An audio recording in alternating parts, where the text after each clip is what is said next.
Hi, so the point of this video is to help you keep your girlfriend once you have one. I don't want to waste your time, so let's just get right into it. So, you made it this far to get a girlfriend. Congratulations. Now, you have to spend the rest of your life fighting to keep that relationship. Before we get into it, let me clarify a couple things. One, people should probably start recognizing that when they say they're getting into a relationship, they're just getting married, essentially. You do all the same things that you do in a marriage without the wedding. You have sex, you move in together, you have kids, you split bills, and raise families. Number two is, I know if this gets any attention, I'm going to get some pushback about what a relationship is. A relationship is just whatever the parties agree to, which, sure, you can do whatever you want, and I'm not judging. If you want to have sex with 50 people, or you want to do this or that, or whatever you guys want to do, that's up to you, and I don't really care. That's your business, not my business, and I'm not judging you. I'm not saying you're more or less because of this. This is just a guide to like how to nurture a specific type of relationship. So yeah, let's just that being said, let's just get into the steps. The steps are, there's only one to maintaining the relationship forever. Super simple, extremely difficult. Okay, so now mainly that law is called the law of priority. This just means that your relationship comes first, not you, not your kids, not your job, not your happiness, your relationship. When you enter into an intimate relationship, you're entering a servant relationship. That means they are too. You become responsible for each other. You become responsible for this new entity that is called your relationship. Understand that monogamous/marriage relationships, like almost everything, operate on laws or rules. And if you don't follow the laws of a relationship, it's breaking, and that means it'll disintegrate. How I try to think of it is like if you had a glass bowl, it has characteristics that make it a glass bowl,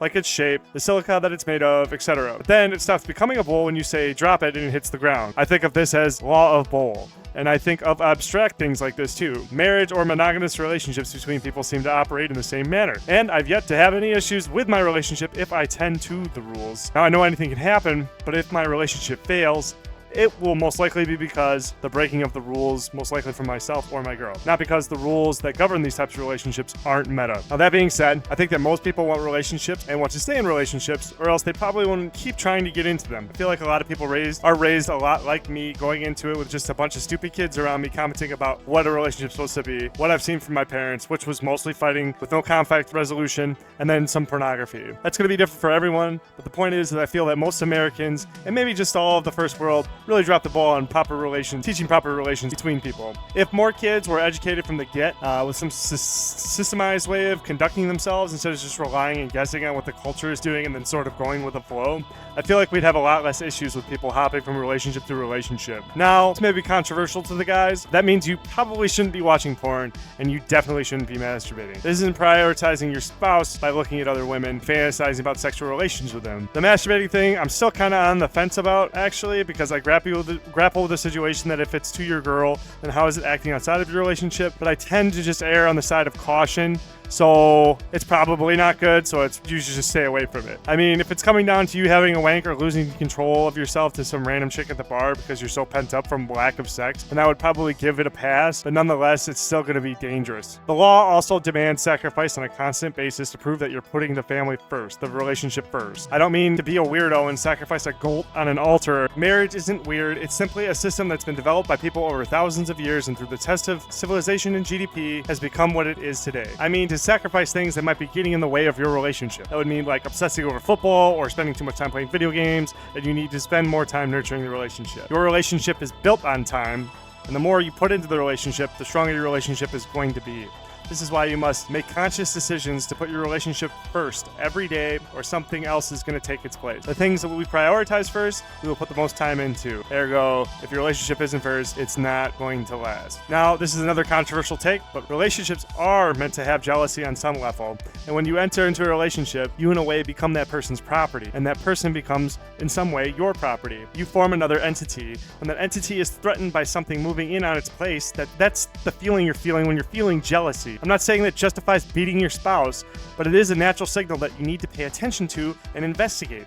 The people that say that you should be secure in your relationship are just wrong. And if you weren't, would they say you're so, like, if you weren't so insecure, you wouldn't be jealous. Insecurity is just another signal to tell you something is wrong. And I hate how people conflate negative emotions with justifications for doing bad things. It's stupid. What I mean here is that because you have a bad emotion doesn't necessarily mean you're going to do a bad thing. Bad emotions are bad emotions. Bad things are bad things. They're separate. There's nothing wrong with having a bad emotion like jealousy or insecurity. If you believed in evolution, more or less you should understand that emotions were just primitive ways of communication. They're your body communicating to you, or you communicating communicating to you whatever you want to believe. It doesn't really matter. The fact is, emotions are just communication. So I'm mostly talking to the dudes here. Both partners have responsibility, but I'm focusing on you dudes because you can't force your partner to become better for you. But you can work on yourself to make it easier. I always believe that you should always work on yourself, because if you're 99% right, you're still 1% wrong, and that means you're still wrong.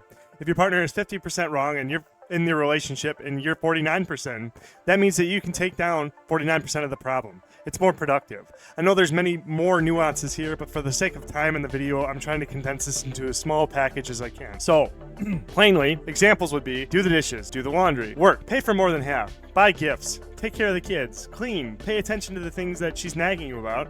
But when she pisses you off, still write them down. And when you're away from the emotion, you can look at your list with more of a sober mind and then proactively take care of the things that you're being nagged about on the list and just really hunker it down. If you just overwhelmingly give to her and nurture the relationship will pay you back. You both fell in love and would do stuff for each other early in the relationship, and you can have that back again if you just really grind out the little shit. So this would conclude my little starter guide on how to keep a girlfriend. If you follow the guidelines I laid out here and build on top of the foundation, you'll increase the likelihood of your relationship working out. If this helps like half a person move in the right direction for the relationship, then I'm good. And even if it doesn't, at least I tried. I don't know. Just remember to subscribe, or don't, but have a nice day.